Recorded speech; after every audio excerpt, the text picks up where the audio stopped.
Hey YouTube, today we're here to talk about the new Superbeings Lab Memoria Pro. So I was initially made aware of this pad by some fellas in the Pulsar Discord. They're telling me I should ask for a review unit and I will probably like it. So I reached out to Superbeings Lab and spoke to their Twitter guy, which also happens to be their founder and creator who runs a one-man show, as far as I'm aware. He was happy to send out this review unit when it was ready, and well, here it is now. One of his goals regarding the products was that he wanted to include the community on a journey. Instead of just releasing a pad and saying, hey guys, here's another mouse pad into the market, there's a bit more thought put into the background and giving lore to the products. So with this model, it comes in a color known as Arabelle's Blue, and Arabelle is one of the main characters in the lore and series behind the branding. So if you're interested in reading up a bit of short stories for fun, then do check out the Superbeings write-ups. Going into a quick summary as always, the pad is an excellent performing control pad. It's on the slower side of medium speed pads, but micro adjustments are very easy and extremely well controlled. You could say it has medium static friction with somewhat higher dynamic friction. Quality is excellent, and there's only one downfall of this pad for my personal use,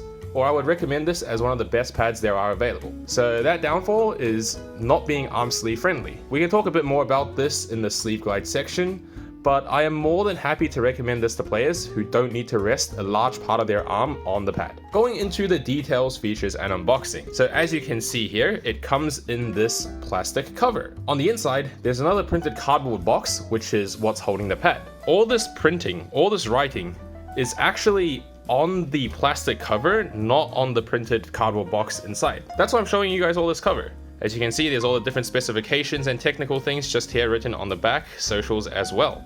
Now taking out the printed cardboard box inside, you can see that it's actually just like printed artwork as well. And this is just an excellent design process because no part of the packaging truly goes to waste. You can display the printed cardboard box cover alone, or you can include the plastic cover over it as well, depending on if that's something of interest to you. If you guys like displaying your mousepad boxes and things you've collected, they've done it super well here. Needless to say, this is the cover art and the artwork for Arabelle, so this person here would be Arabelle.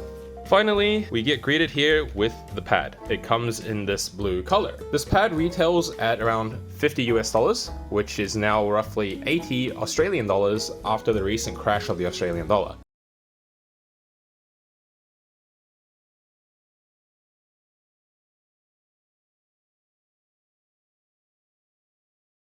The color is known as Arabelle's Blue, and it features what they call a soft glide base. The sizing comes in at 490 by 420 by 3.5 millimeters thick, which is the standard mousepad sizing these days. In addition, on the bottom right, there is a printing of the Superbeings Lab Origins Series Memoria Pro. So moving straight to the base, they call it a soft glide, but honestly, it's just Chinese pour-on. It looks, feels, and performs exactly like X-Love Chinese pour-on, and you really can't convince me otherwise. Needless to say, the quality is excellent, the performance is perfect, and just like all other pads that used X-Love Chinese pour-on have been, there really isn't much more for me to talk about here. Now straight to stitching. The stitching is immaculate. This is one of the highest quality weave while being thin. It's below the surface, so you cannot feel it at all whatsoever. There is also just nothing to talk about. It's perfect quality. Texture is where it gets a bit more interesting. So the pad itself has an extremely smooth and untextured glide for how it feels under your skates. Not like it's an Energon or anything, but this is how you'd expect a cloth pad to be. However, when you touch the pad itself, you can feel that it's not exactly the most smooth and skin-friendly material. Now, this doesn't usually affect your arm movements at all around the pad, but if you get a bit sweaty and sticky,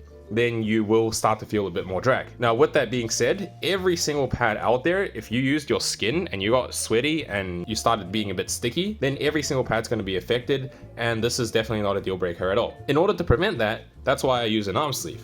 But unfortunately, I'm just a bit too spoiled by the likes of Energon Pro, P51 Mustang, ES2, or even Kurosa Ninja. So speaking of arm sleeves, this pad is quite frankly not very arm sleeve friendly. Unfortunately, arm sleeves just get stuck on the pad and you can't really glide around on it. So I don't recommend using an arm sleeve on this pad. Just use your skin. If you're like me, however, and you are committed to using a sleeve, then perhaps this pad will not be a good choice for you. Now, in terms of speed and control, the interaction with skates themselves is really where this mousepad shines. The pad feels like it's on the slower side of medium speed pads, so definitely modern day control pad. It's a bit slower than Energon, it's slower than P51 ES2. I'd put this as perhaps the same type of speed around an Artisan Zero, maybe a touch slower. Now, definitely a little faster than things like the Infinity Mice the Dual that I also previously reviewed. It feels extremely stable to use, consistency is through the roof, and yet somehow it has medium level micro adjustment speeds similar to a P51, so I had no problems jumping straight from the Energon Pro to this, then back to the P51 in terms of micro adjustments. Everything felt exactly the same, it worked perfectly. But the added control on this pad just felt so confidence-inducing towards gameplay. Things were extremely stable, never jittery, and they marketed this pad as to provide precision and control with a touch of speed for micro adjustments, and I really gotta say they just described it perfectly, because that is exactly what I would say this pad is. And for once, we're actually getting the truth instead of false marketing, because everything these days is just false marketing. This, however,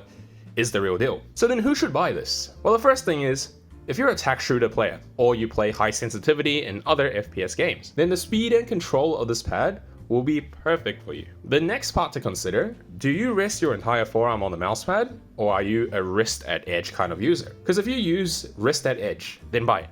Done. There's nothing else for me to say. But if you put your entire forearm on the mousepad, then you better be happy with using your skin instead of an arm sleeve. If you are forced to use an arm sleeve, then you should try avoid this mousepad. If you fit the criteria that this mousepad will benefit, this is potential endgame. Now, low sense, full arm motion players with arm sleeves, you might want to look elsewhere.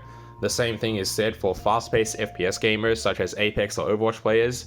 You guys should probably find a faster mousepad, because those games will benefit those, also probably smoother. So once again, I want to thank Superbeings Lab for sending this out. This pad is an absolute banger, and I am pleasantly surprised. So I look forward to the next launch, and also the continuation of the short stories. It was a nice read, and I hope to see more of those. Hope more companies out there can also provide more entertainment and interest towards pads, rather than just, here's another mousepad, here's another mousepad. You know, Lamzu with their little writing on the box as well is always a nice little addition that just makes the user, the end user, feel a little bit more included, a little bit more heartwarming, and you connect the brand more with the people rather than just we're a brand making products and you're a user. That's the end of this one. I'll see you guys all in the next video.